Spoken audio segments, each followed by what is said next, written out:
Welcome to my channel. How are you, my dear students? Hope so you all are fine. Today the topic that I am going to discuss with you is Golgi apparatus. तो आइए start करते हैं Golgi apparatus को। सबसे पहले हम देखते हैं व्हाट इज़ गोल्जी apparatus कि गोल्जी apparatus जो है वो बेसिकली है क्या।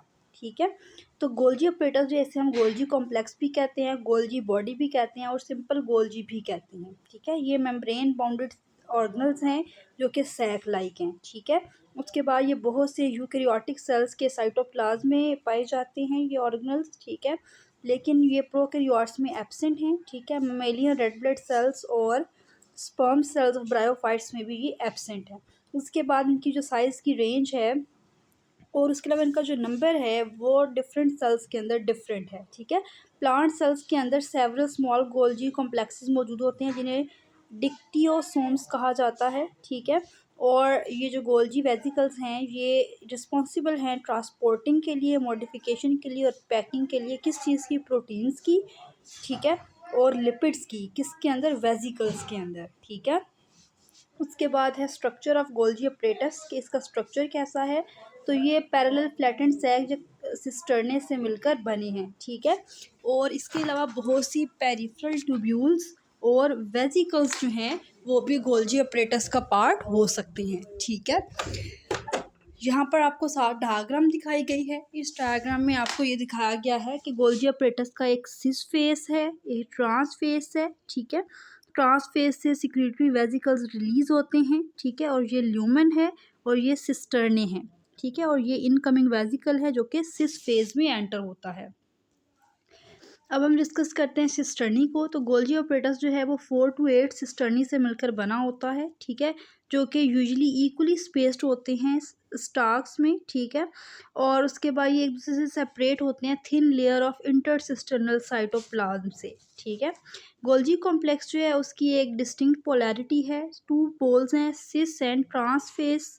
ठीक है, जो कि रिस्पॉन्सिबल हैं रिसीविंग के लिए और शिपिंग के लिए। सिस फेस जो है वो रिसीव करता है और ट्रांस फेस जो है वो क्या करता है, शिप करता है। ठीक है, अब जो सिस फेस है उसे फॉर्मिंग फेस भी कहते हैं। ठीक है, जो कि कन्वेक्स साइड ऑफ स्टैक है, और ये मैच्योरिंग फेस जो होती है उसे हम कनकेव साइंस कहते हैं, और मैच्योरिंग फेज जो है वो बेसिकली ट्रांस फेज है। ठीक है, अब सिक्रीटरी वेसिकल्स कहाँ से आता है, स्मूथ एंडोप्लाज्मिक रेटिकुलम से आता है। किसके ज़रिए से, ट्रांसपोर्ट वेसिकल के ज़रिए से, और गोल्जी अपरेटस के अंदर वो एंटर हो जाता है। ये सिस फेस है जो कि receiving phase of Golgi apparatus है, ये उसके अंदर सिस्टर्नी है, और ये ट्रांस फेस है जो कि shipping side of the Golgi apparatus है। उसके बाद अब हम देखते हैं ट्यूब्यूल्स एंड वेसिकल। ट्यूब्यूल्स क्या है, ये स्मॉल राउंड ट्यूब्यूल्स हैं। ठीक है, जो कि पेरिफेरी ऑफ सिस्टर्नी से बनती हैं, और उसके बाद फ्यू जो हैं वो एनलार्ज हो जाती हैं एंड पे। ठीक है, और वेसिकल्स बना देती हैं। वेसिकल्स क्या हैं, ये एंड पे लाई करते हैं और concave surface of Golgi complex के करीब होते हैं। ठीक है, और उसके बाद वेसिकल्स की 2 टाइप्स हैं, smooth vesicles and coated vesicles. जो गोल्जी मैट्रिक्स है इसमें क्या है कि तमाम गोल्जी एलिमेंट्स जो है वो फ्लूइड के साथ फिल्ड होते हैं। ठीक है, नेक्स्ट है modification in CGN and TGN. CGN stand for cis Golgi network and TGN stand for trans Golgi network. तो ये जो 2 नेटवर्क्स हैं ये आउटर मोस्ट सिस्टर्नी से मिलकर बने हुए होते हैं सिस और ट्रांस फेज पर। ठीक है, वेसिकल्स जो हैं जिनके अंदर प्रोटीन्स होती हैं। ठीक है, वो एंडोप्लाज्मिक रेटिकुलम से आते हैं और मर्ज हो जाते हैं सीजीएन के साथ, और प्रोटीन्स को अलाउ करते हैं कि वो गोल्जी कॉम्प्लेक्स में एंटर हो सके। ठीक है, जैसे ही सीजीएन प्रोटीन को रिसीव करता है एंडोप्लाज्मिक रेटिकुलम से आते हुए, तो वो कुछ मॉडिफिकेशन स्टार्ट कर देता है मेम्ब्रेन के अलॉन्ग मूवमेंट में, और फिर जो है उसको टीजीएन की तरफ ट्रांसफ़र करता है। ठीक है, गोल्जी कॉम्प्लेक्स के दूसरे एंड के ऊपर न्यूली मॉडिफाइड प्रोटीन्स अराइव होती है टीजीएन के ऊपर, जहाँ से ये डिफरेंट पार्ट्स ऑफ सेल्स में भेजी जाती है ट्रांसपोर्ट वेसिकल्स के ज़रिए से। तो ये है पाथवे। प्रोटीन्स एंड लिपिड्स जो हैं ये सिस फेज से एंटर होते हैं और ट्रांस फेज से निकलते हैं, जहाँ पर ये मॉडिफाई हो जाते हैं फंक्शनल मॉलिक्यूल्स में और डिलीवरी के लिए मार्क्ड होते हैं। ठीक है, उसके बाद है फंक्शंस क्या हैं, सिक्रीशन का फंक्शन करते हैं गोल्जी अपरेटस, सिंथेसिस का फंक्शन है सल्फेशन का, अपॉप्टोसिस का और फॉस्फोराइलेशन का। सिक्रीशन क्या है, गोल्जी कॉम्प्लेक्स जो उसका सिक्रीशन में इंपॉर्टेंट रोल है, जैसा कि प्रोटियोग्लाइकेंस की जो प्रोडक्शन है, सिक्रीशन है, वो गोल्जी अपरेटस से होती है। ठीक है, अब ये इनका पाथवे दिखाया गया, यहाँ पे आपको जो है दिखाया गया है कि वो एंडोप्लाज्मिक रेटिकुलम से किस तरह से गोल्जी अपरेटस में ट्रांसफ़र होता है। तो एंडोप्लाज्मिक रेटिकुलम को ऑरेंज कलर में शो किया गया है, जो कि थर्ड नंबर पर है, ठीक है। और उसके बाद गोल्जी अपरेटस को आपको पिंक कलर में ये दिखाया गया है, ठीक है।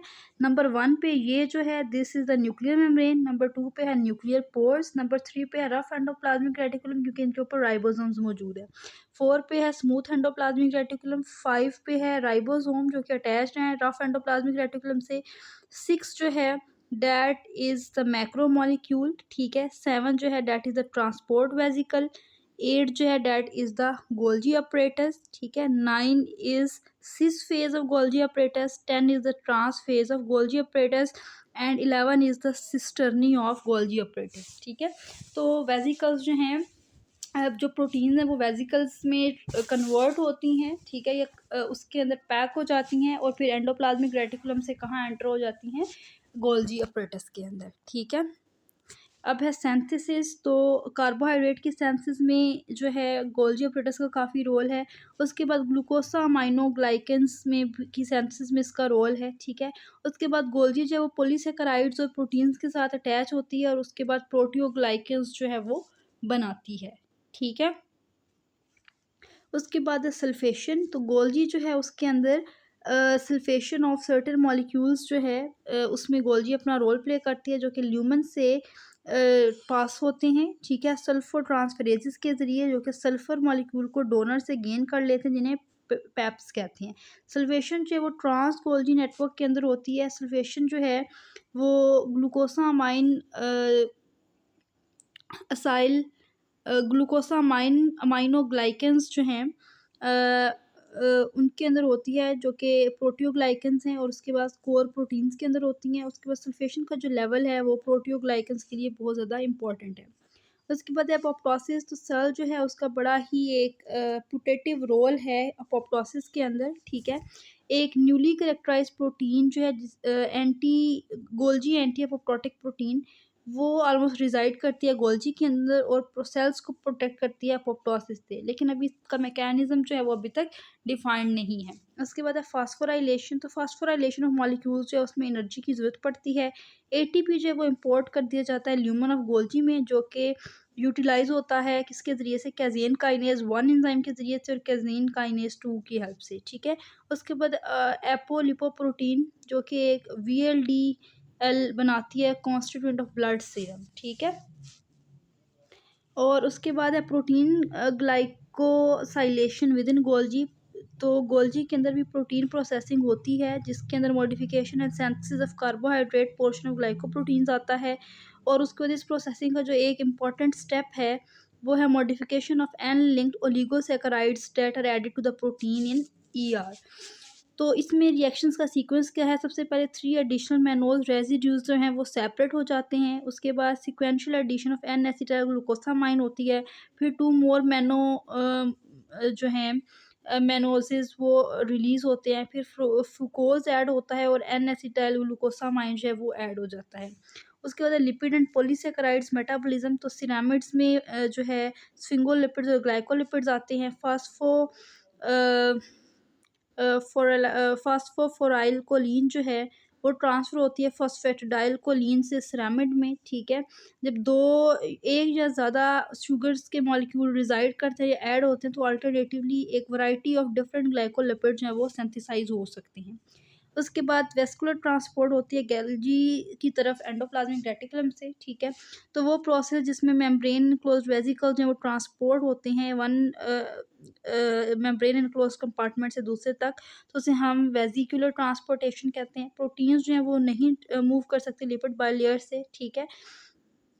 और इसकी बजाय सिर्फ मूव करती हैं इक्विवेलेंट कंपार्टमेंट्स के दरमियान, जैसे ल्यूमन ऑफ एंडोप्लाज्मिक रेटिकुलम से ल्यूमन ऑफ गोल्जी में मूव करती है एक्सेल से एक्सटीरियर में, ठीक है।